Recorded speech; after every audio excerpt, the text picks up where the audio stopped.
दोस्तों नमस्कार। स्वागत है आपका हमारे YouTube चैनल सब staff to clerk promotion bankers way में। उम्मीद करता हूं कि आप स्वस्थ होंगे, मस्त होंगे और लगातार MCQ प्रैक्टिस सेट पढ़ाई कर रहे होंगे।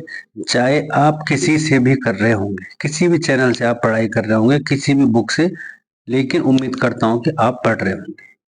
आज का सेशन लेके आया हूं, फिर MCQ प्रैक्टिस सेट है, कुछ रिवीजन क्वेश्चन है, कुछ आपको नए भी देखने को मिलेंगे।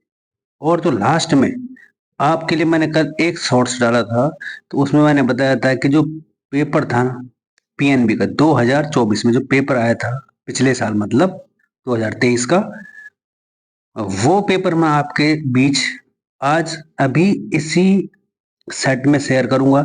चाहे वो किसी भी बैंक का हो, PNB वाला तो देखेगा ही देखेगा, लेकिन चाहे वो किसी बैंक का, क्या मतलब पिछले साल क्या आ रखा था और किस प्रकार के पेपर आएंगे।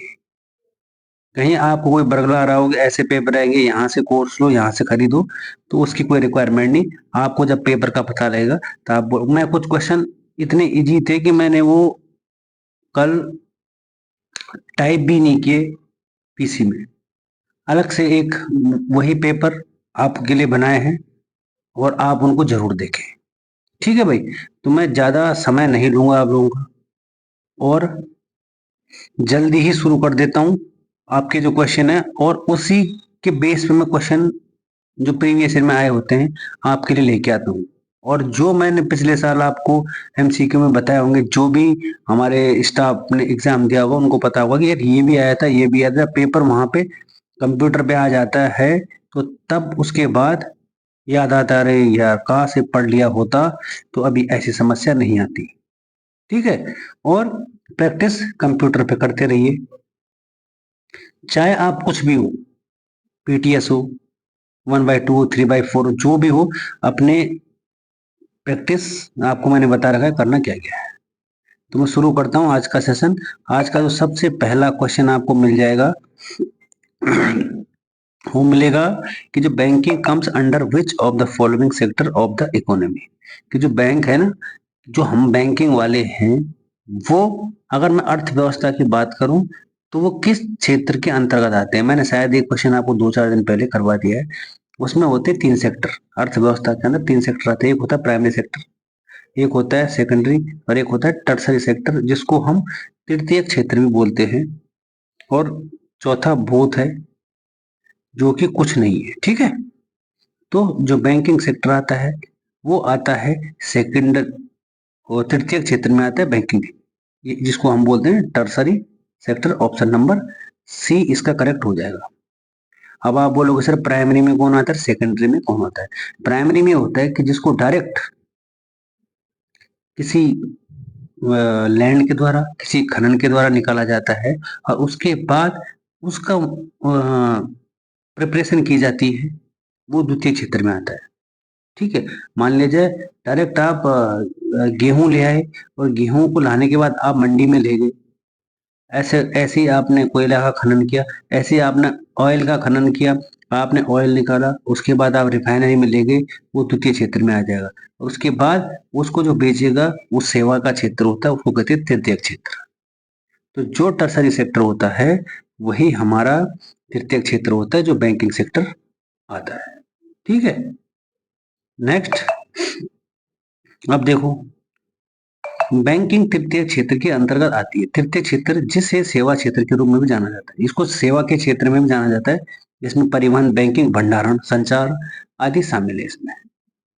ठीक है भाई, ये है तृतीय क्षेत्र, टर्सरी क्षेत्र बोलते हैं इसको, है ना। अब अगला क्वेश्चन है कि मुद्रा has been set by whom. कि जो मुद्रा है वो किसके द्वारा सेट की गई है, किसके द्वारा मतलब सेट की गई है। ठीक है, पहला ऑप्शन है RBI, दूसरा है सेबी, तीसरा है गवर्नमेंट ऑफ इंडिया, और चौथा है इनमें से ऑल ऑफ अब।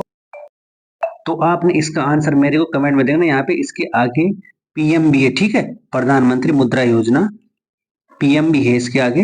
तो आपने मेरे को इसका आंसर जरूर कमेंट बॉक्स में देना है कि वो किसके द्वारा सेट की गई। मैंने शायद आपको पहले भी करवा रखा क्वेश्चन, तो मैं आपको बता देता हूँ, ऐसे आपको आइडिया आ जाएगा क्या है उसके आगे मुद्रा के आगे प्रधानमंत्री भी है। प्रधानमंत्री मुद्रा योजना की शुरुआत 2015 में हुई थी, डेट देख लेना। और इसकी घोषणा 2016 में हुई थी। और आरबीआई ने अपनी कंपनी 2013 के थे 7 अप्रैल 2015 को मुद्रा को गैर बैंकिंग संबंधी संस्थान के रूप में पंजीकृत किया था। आपने मेरे को आंसर में बताना है कि वो किसने उसको सेटअप किया था। ठीक है, अगला क्वेश्चन है, Mudra card is used as a debit card on which payment platform. तो मुद्रा कार्ड का उपयोग डेबिट कार्ड के स्थान पर किस भुगतान प्लेटफॉर्म पर किया जाता है? कि जो मुद्रा कार्ड है उसका उपयोग ऐसा कौन सा कार्ड है जो डेबिट के रूप में भी किया जाता है? पहला ऑप्शन है रुपए कार्ड, दूसरा है वीजा कार्ड, तीसरा मास्टर कार्ड और चौथा है व्हाइट कार्ड। तो इसका तो सिंपल और साधारण आंसर हो जाएगा, वो पहले बता चुका हूं उसको भी, वो हो जाएगा आपका ऑप्शन नंबर ए, रुपए कार्ड। ठीक है, और रुपए कार्ड को किसने लॉन्च किया ये मैं आपको एक बार क्वेश्चन में बता चुका हूं, तो उसको किया है एनपीसीआई ने। ठीक है, इसका थोड़ा एक्सप्लेनेशन देख लेते हैं क्या है। मुद्रा कार्ड का इस्तेमाल डेबिट कार्ड के तौर पर रुपए प्लेटफॉर्म पर किया जाता है। ठीक है, जो रुपए का जो प्लेटफॉर्म है उस पर किया जाता है। प्रधानमंत्री मुद्रा योजना के तहत मुद्रा लोन पाने वाले रुपए मुद्रा कार्ड के लिए आवेदन कर सकते हैं और यह कार्ड कार्यशील पूंजी के लिए नगद ऋण की सुविधा उपलब्ध कराता है और इसको NPCI national payment corporation of India ने इसको लॉन्च किया है रुपए कार्ड को। ठीक है, नेक्स्ट आपके लिए मैं एक और क्वेश्चन लेके आया हूं कि जो शिशु कैटेगरी है उसके तहत लोन कितना मिल सकता है? How much loan can be available under the शिशु कैटेगरी। पहले आपको बता देता हूँ, एक होता है शिशु, दूसरा होता है किशोर, एक होता है तरुण। आपने इसमें मेरे को शिशु का बताना है। ठीक है, और बहुत आसान है, आपको ऑप्शन जो दिख रहे हैं इतने आसान हैं, तो आपने मेरे को शिशु का बताना है, शिशु कैटेगरी के तहत लोन कितना मिलता है। उसके बाद किशोर और तरुण का तो आपने मेरे को बताना ही बताना है, वो तो ये तो मेरा क्वेश्चन है और ये दोनों आपके लिए होमवर्क है। और तीनों अगर आपको रट गए और अगर पेपर में आ जाएगा शिशु, किशोर और तरुण, ये जो लोन है, ठीक है, वो कितना मिल सकता है तीनों में, ये क्वेश्चन सबके लिए है दोस्त, है ना। और मैं उम्मीद करता हूँ और मैं आपसे ये भी आशा करता हूँ कि आप जरूर इसका आंसर देंगे। और अगर आप गूगल से ढूंढ के देते हैं तो आप जिंदगी में नहीं भूल सकते हैं, क्योंकि जहां पर दिमाग लगता है आदमी वहां पे भूलता नहीं है। और मैंने आपको बता दिया, वैसे भी फिर दिक्कत हो जाएगी नहीं तो। नेक्स्ट क्वेश्चन है, what is the primary purpose of the KCC in India. कि जो भारत में जो केसीसी का प्राथमिक उद्देश्य क्या है? जो केसीसी किसान क्रेडिट कार्ड है जो, उसका क्या उद्देश्य था? पहला ऑप्शन है providing subsidy to the farmer, दूसरा है short term credit for agriculture and allied, और तीसरा है offering insurance cover to farmer, और चौथा है finance literacy programs for farmers.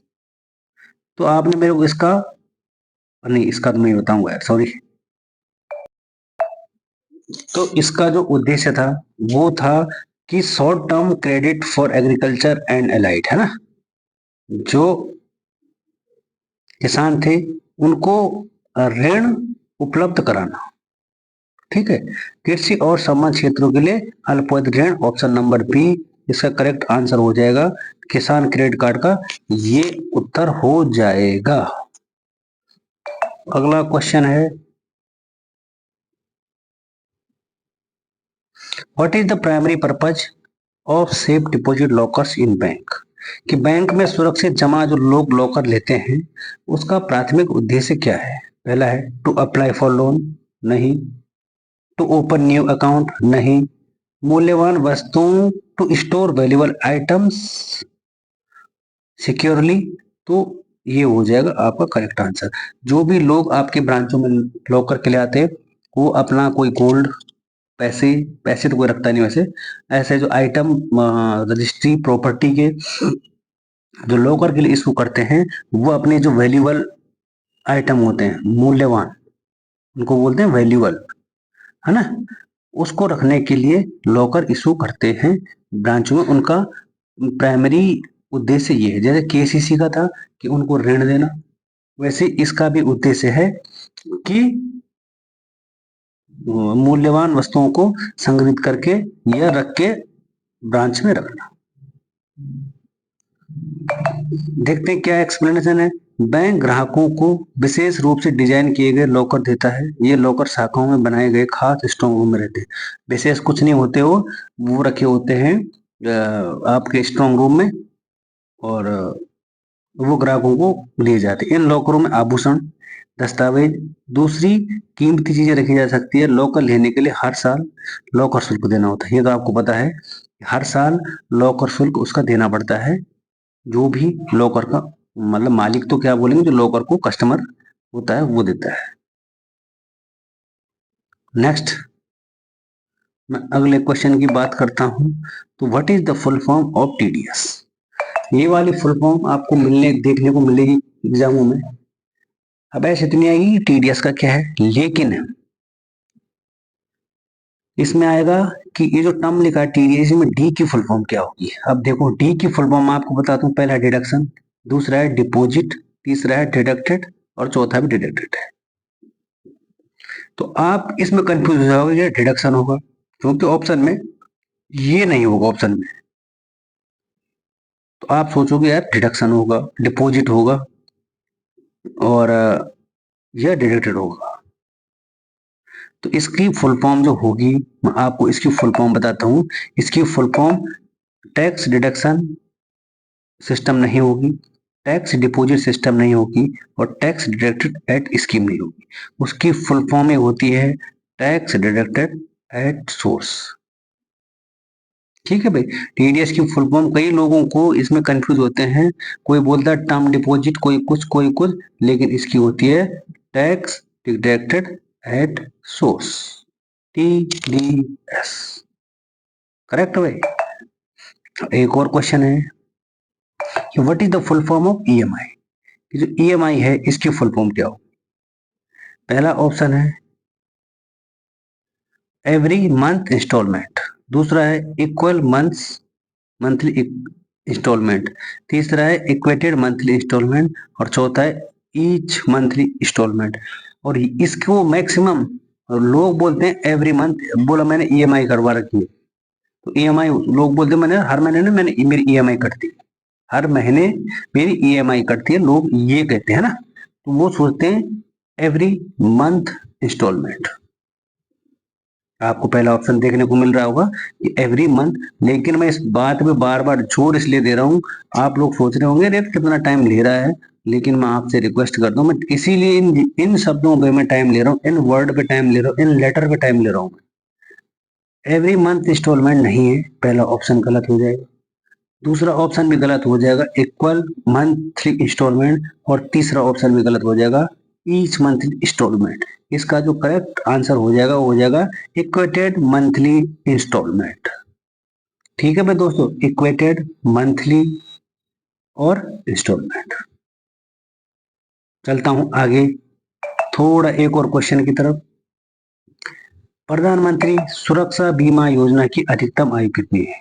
कल भी मैंने शायद ये पूछा था, कल ये नहीं था, कल कोई और दूसरा क्वेश्चन था। मैंने आप लोगों को एपीवाई का पूछा था ना, अटल पेंशन योजना का ना, और एक और पूछा था मैंने आपको। तो प्रधानमंत्री सुरक्षा बीमा योजना की अधिकतम आयु कितनी होगी, 65 साल, 70 साल, 60 साल या 75 साल। तो इसकी एज होगी 18 से लेके और 70 के बीच, ऑप्शन नंबर बी। तो आप लोगों ने मेरे को ये भी बताना है कि जो डोर स्टेप है ना, आप समझते हो ना डोर स्टेप क्या होता है, कि जब कोरोना हुआ था उसके बाद मोदी ने बोला था भाई जितने भी लोग बुजुर्ग हैं, विकलांग है, मतलब चलो विकलांग के लिए एज का कोई क्राइटेरिया नहीं है ना, जो बुजुर्ग हैं आप घर जाके उनको अगर अकाउंट जो भी पैसे चाहिए, अकाउंट में कोई दिक्कत है, तो घर जाके डोर स्टेप बैंकिंग, जिसको बोलते हैं डीएसबी, वो कितने साल तक के लोगों, मतलब कितने साल तक से ऊपर के लोगों के लिए है ना। ऐसे नहीं बोलूंगा मैं 60 साल तक, क्योंकि 60 साल तक तो जवान ही रहता है आदमी, कितने साल से ऊपर, 60 से ऊपर, 65 से ऊपर, 70 से ऊपर, 75 से ऊपर, उनके लिए डोर स्टेप बैंकिंग लागू है। ये भी आपने मेरे को कमेंट बॉक्स में बताना है। आते हैं क्वेश्चन पे। प्रधानमंत्री सुरक्षा बीमा योजना शामिल होने के लिए सदस्य की 18 से 70 साल के बीच होनी चाहिए। इस योजना के लिए भाग लेने वाले बैंकों या डाकघरों के व्यक्तिगत खाताधारक पात्र होते हैं। वो तो है ही, वो कोई दिक्कत नहीं है ना। नेक्स्ट अगला है पीपीएफ में एक ईयर में मैक्सिमम डिपॉजिट कितना करा सकते हैं। पीपीएफ में कितना एक ईयर में कितना जमा करा सकते हैं? 1 लाख, 1.5 लाख, 2 लाख या 2.5 लाख। तो इसमें आप मैक्सिमम जमा करा सकते हैं 1.5 लाख, और मिनिमम आपके हैं इसमें न्यूनतम राशि होती है 500 रुपए ना पीपीएफ में। ये तो आप लोगों को पता ही होगा, और नहीं पता होगा तो कमेंट बॉक्स में बताना, ताकि उस बेस पे क्वेश्चन को लाया जाए कि नहीं यार इससे भी थोड़ा हल्का चाहिए मुझे। लेकिन मैं उम्मीद करता हूँ कि आप लोग जानते होंगे, है ना। न्यूनतम जमा राशि 500 रुपए है और मैक्सिमम 1.5 लाख रुपए है। नेक्स्ट, और अब यहाँ से जो ये जो क्वेश्चन थे ये होते हैं यहाँ से समाप्ति की ओर। और अब जो यहाँ से पेपर आ रहा है जो पिछले साल पीएनबी में आया था, तो इसमें ऐसे नहीं कि बाकी बैंकों वाले चले जाए, यहाँ से सब बैंक वाले इसको जरूर देखें कि क्लर्क तक के क्वेश्चन आ रखे थे, क्लर्क के क्या क्या लागू होता है। मैं शायद एक बार पहले ही वीडियो डाल चुका, लेकिन मैंने कल पेपर को डिजाइन किया है, तो इसको आप जरूर देखें, ठीक है। और अगर आप हमारे चैनल पर पहली बार है तो लाइक, शेयर और सब्सक्राइब जरूर करें। लोग देखकर और स्किप कर जाते हैं, लेकिन कोई बात नहीं है, आज आप स्किप करो, मेरे को तो कोई दिक्कत है नहीं, मेरा तो काम है, जो बंदे हैं उनको पढ़ाना। लेकिन जिस दिन एग्जाम में आएगा फिर उस दिन आप मैसेज करोगे सर ये भी आया था और ये भी आया था।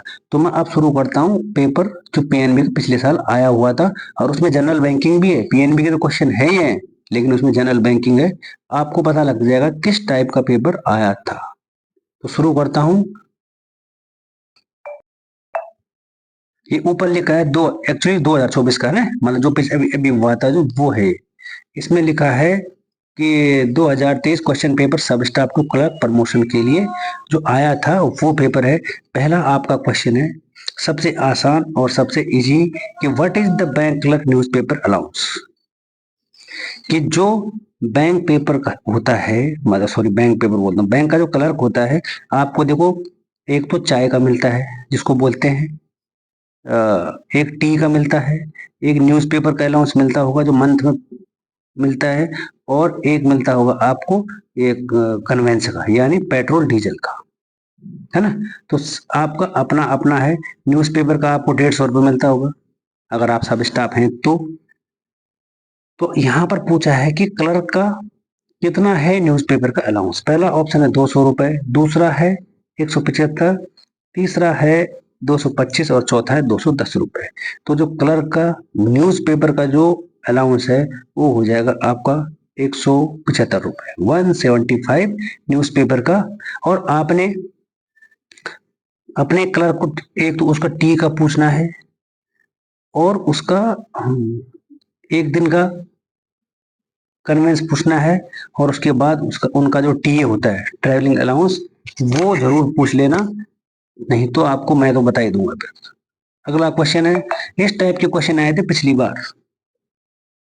नेक्स्ट क्वेश्चन है what is the full form of CTR. जो सीटीआर है इसको मैं कई बार रिपीट पहले भी करवाया मैंने और फिर भी करवा दिया। सीटीआर की फुल फॉर्म आ गई current transaction report, cash transaction report, customer transaction report, cash transfer report. तो इसका जो आंसर होता है वो होता है cash transaction report. Option number C इसका सही आंसर हो जाएगा, ठीक है भाई। और अगला है what is the full form of KYC. तो केवाईसी की फुल फॉर्म तो सबको आती होगी, know your credit, know your customer, know your cash, या नन ऑफ दीज। तो जो केवाईसी की जो फुल फॉर्म होगी तो ये तो बहुत आसान से हो जाएगी, नो योर कस्टमर। देखना मेरा हाथ कहीं गलत पड़ जाता है उसके लिए माफी चाहता हूँ ना, आप बोलोगे सर आपने गलत बता दिया, क्योंकि अब क्वेश्चन आसान है कि हो जाता है कभी भी, है ना। तो इसका आंसर हो जाएगा know your customer. Next, what is the full form of SOP. SOP की फुल फॉर्म क्या होगी, ये भी आपको मेरे चैनल पर देखने को मिल जाएगी कि मैंने आपको पहले बता रखा है कि एसओपी की फुल फॉर्म होगी stock operation process, standard operating procedure, stock option points और नन ऑफ दीज। तो इसका आंसर हो जाएगा स्टैंडर्ड ऑपरेटिंग प्रोसीजर। अब आप बोलोगे सर एसओपी क्या होता है? एसओपी होता है, जैसे जिस बैंक में आप नौकरी करते हो ना, उस बैंक की एक अपनी एसओपी होती है। वैसे बैंक तो आरबीआई के ऑर्डर पे चलते हैं, तो आरबीआई की होती है एसओपी तो, है ना, कि भाई इतने बजे बैंक खुलेगा, इतने बजे बैंक बंद होगा, और बैंक में ये काम ये बंदा करेगा, उसकी एसओपी है। बंदा एसओपी के मुताबिक ही काम करेगा, है ना, लेकिन नहीं कर पाता वैसे एसओपी के मुताबिक, तो उसके लिए बोलते हैं स्टैंडर्ड ऑपरेटिंग प्रोसीजर। और यहाँ पर कई बार आपको स्टैंडर्ड ऑर्डर प्रोसीजर भी देखने को मिलेगा ना। आपको बताता हूँ, यहाँ पर जहाँ पे ये लिखा है ऑपरेटिंग, यहाँ पे ऑर्डर भी मिलेगा, ORDER, स्टैंडर्ड ऑर्डर प्रोसीजर, कि जो स्टैंडर्ड ऑर्डर है उसको प्रोसीज करना, उसको मतलब उसके जैसा वो बोल रहा है वैसे चलना है, तो होता है SOP. Next, full form of PEP. जो पीईपी की फुल फॉर्म है ना, फुल फॉर्म में बहुत आ रखी थी। Full form of PEP, polite economy person, politically exposed person, payable expose person और नन ऑफ दीज। तो जो पीईपी की फुल फॉर्म होगी वो होगी पॉलिटिकली एक्सपोज्ड पर्सन। ठीक है भाई। नेक्स्ट क्वेश्चन देखते हैं, what is the low risk KYC period? एक होता है हाई रिस्क, एक होता है लो रिस्क, दूसरा होता है मीडियम रिस्क और तीसरा होता है हाई रिस्क। ठीक है भाई। तो ये पूछ रहा है कि जो केवाईसी पीरियड है लो रिस्क का वो कितना है, 8 साल, 10 साल, 2 साल या 6 साल? तो 6 साल तो कोई पीरियड होता नहीं, क्योंकि इसमें 3 ही रिस्क होते हैं। तो जो ये लो रिस्क का पीरियड है वो होता है 10 साल। अब आता हूं मैं हाई रिस्क पे। हाई रिस्क का होता है 2 साल, और जो मीडियम रिस्क होता है वो होता है 8 साल, और लो रिस्क होता है आपका 10 साल। ठीक है भाई। अब चलते हैं नेक्स्ट पेज की तरफ। एक ये वाला क्वेश्चन आया था कि which loan account has no cheque facility, कि कौन सा ऐसा अकाउंट है जिसमें चेक की फैसिलिटी नहीं होती है? तो उसमें आंसर था टर्म डिपॉजिट, एक ही आंसर था उसमें, बाकी तो उन भाइयों को पता होगा ना जिसने एग्जाम दिया है। Next, in deposit case who is creditor, कि अगर जमा कर रहे हैं तो उस केस में क्रेडिटर कौन होगा? अगर डिपॉजिट के केस में, अगर आप डिपॉजिट कर रहे हैं तो क्रेडिट कौन होगा? जो क्रेडिट अगर आप जमा कर रहे हैं तो पहला ऑप्शन है बैंक, दूसरा है कस्टमर, तीसरा है बोथ, और चौथा है इनमें से कोई नहीं। तो इस केस में होगा जमा करता कस्टमर। ठीक है भाई। नेक्स्ट, फुल फॉर्म ऑफ प्रधानमंत्री सुरक्षा बीमा योजना, इसकी फुल फॉर्म बतानी है। तो इसकी फुल फॉर्म तो मैं आपको वैसे ही बता दूंगा कि प्रधानमंत्री सुरक्षा बीमा योजना की जो फुल फॉर्म है वो हो जाएगी ऑप्शन नंबर बी, इसका करेक्ट आंसर हो जाएगा प्रधानमंत्री सुरक्षा बीमा योजना, जो मैं आप जस्ट आपको पहले भी करवा दी, जिसमें मैंने आपको एज पूछी थी। ठीक है। नेक्स्ट, ये क्वेश्चन आया था थोड़ा बोला कंफ्यूजन, कि स्टाफ का जो होम लोन है फॉर क्लर्क, जो क्लर्क का जो स्टाफ का क्लर्क से रिगार्डिंग क्वेश्चन आए थे, वो कितना है? 50 लाख, 60 लाख, 25 लाख या 40 लाख? तो इसका तो यार मेरे हिसाब से कुछ होता नहीं, लेकिन जो इसका आंसर था वो था आपका 60 लाख, है ना। वो तो अगर आपने होम लोन लेना है तो आपका एरिया, आपके और सर्विस और उसके बिहाफ पे वो दिया जाता है। लेकिन यहाँ पे आंसर था 60 लाख। अब क्वेश्चन यही था कि क्या था, ये तो देखो प्रभु मालिक है, लेकिन क्यों पहले भी मैंने आपको ये 60 ही बताया होगा, और आज भी मैं आपको 60 ही बताऊंगा। ठीक है भाई। तो बाकी आप लोग इसको थोड़ा देख लेना, और मैं भी इसको चेक कर लूंगा। बाकी जो पीएनबी के जो मेनू ऑप्शन थे वो आ रखे थे कि locker rent charge collection maintenance, अगर आपने लॉकर का ले रखा है चार्ज में, उसकी जो मेंटेनेंस है उसका मेनू ऑप्शन क्या होगा? पहला ऑप्शन था MCRKLH, HLKRCM, देखो LKRCM, लोकर मेंटेनेंस। देखो लास्ट में आ रखा है ना, तो इसका जो आंसर है वो ऑप्शन नंबर बी हो जाएगा इसका करेक्ट आंसर। यहाँ से भी जनरल बैंकिंग के भी क्वेश्चन है, बाकी बैंक वाले ना जाएं, उनके मेनू ऑप्शन होते हैं, जैसे आपके यहाँ पे डिजिट होते हुए, तो इनका होता है मेनू ऑप्शन पंजाब नेशनल बैंक में। नेक्स्ट है जो करंट अकाउंट है उसका मेनू ऑप्शन क्या, आपने करंट अकाउंट खोलना है उसका मेनू ऑप्शन क्या। पहला ऑप्शन है ACCAAOH, दूसरा है HOAACCA। देखो दो में आ रखा है, देखो CCA current account, CC current account है ना, तो इसका मतलब ये वाला आंसर तो होगा नहीं, ये वाला भी आंसर नहीं होगा। आपने ऐसे भी तुक्के लगाने हैं, ठीक है। और मैं तो बहुत नजदीक लिखे हैं उसने, ऐसे नहीं आएंगे वैसे मेरे हिसाब से वहां पे। तो इसका जो करेक्ट आंसर हो जाएगा वो हो जाएगा HOAACCA। Option number B is correct answer इसका भी हो जाएगा।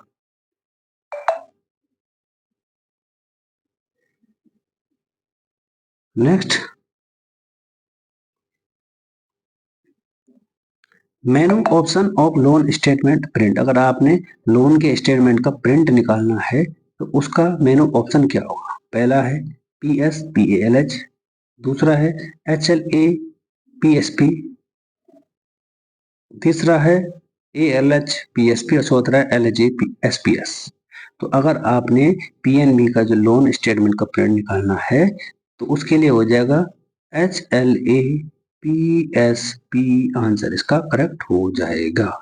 आज मैंने आपको 3-4 क्वेश्चन पूछ लिए और एक आधा और पूछूंगा मैं आपको कि अगला क्वेश्चन आता है आपका, ये customer complaint should be acknowledge with in how many days. अगर कस्टमर ने ब्रांच में कंप्लेंट कर दी तो कितने दिन के बाद उसकी कंप्लेंट का उसको मतलब सुझाव मिल जाएगा कि हाँ भाई तुम्हारी कंप्लेंट पूरी हो चुकी है। 7 दिन, 3 दिन, 5 दिन या 10 दिन। और ये पेपर में आया था और ये आपने मेरे को बताना है कि अगर कस्टमर ने कंप्लेंट कर दी है तो कितने दिन के बाद उसकी कंप्लेंट मतलब उससे बाद क्या उतने दिन तक उसको उसका आंसर मिल जाना चाहिए।